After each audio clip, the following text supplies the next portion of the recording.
Hello guys, today we're going to be looking at Newton's second law of motion for the Lab Rats online course. We're going to start off by looking at what is the first law. Well, the first part of the law is extremely simple. It's force equals mass times acceleration.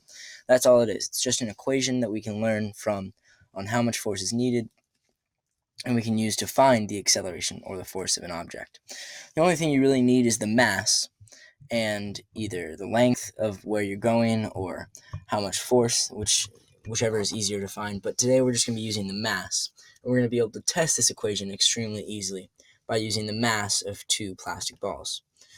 So, of course, you're going to need two hollow plastic balls, a metal straw, and some water and a ramp. We're going to start off by filling up one of the plastic balls with water. To fill it up with water, changing the mass so that it has more mass than the other ball. Therefore, we can see if the equation really does work. So you're going to start off by stabbing one of the balls with a straw, filling water into the ball, and then you're going to set up your ramp. You're going to have the first ball, without any water, roll down the ramp and see how much time it takes. You can time it on a stopwatch or anything else you want, but for our sake, I'll be able to time it on the screen. Next up, we're going to repeat with the second water-filled ball.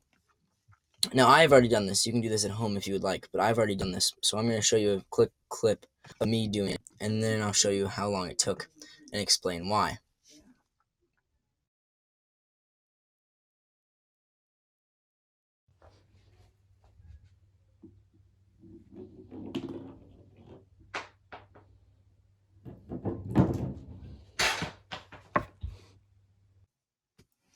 So from that quick clip, we can deduce which ball fell faster, or which one had more acceleration. So the first thing is the ball without water took 1 second and 3 frames. We were filming at 60 frames per second, so it's slightly over 1 second. Not by much, but around a little more than a second. Now the second one, the second ball that did have water in it, went faster. It went down the ramp fully at 56 frames per second. I timed this from the start of the pencil mark on my ramp to the frame that it hit the bottom of that it hit the table. This way we could get the exact measurement of the amount of time. And this is exactly what the second law of motion describes. Force equals mass times acceleration. Because there's more mass, but acceleration stays the same, of course, gravity did not change in that time.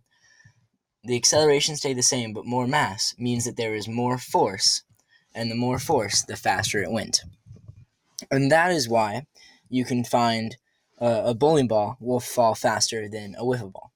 And it's really just a simple law of motion that we can all agree on and that Newton created for these exact reasons, to be used to do any kind of physics project, anything you need to deduce how long it'll take in the acceleration.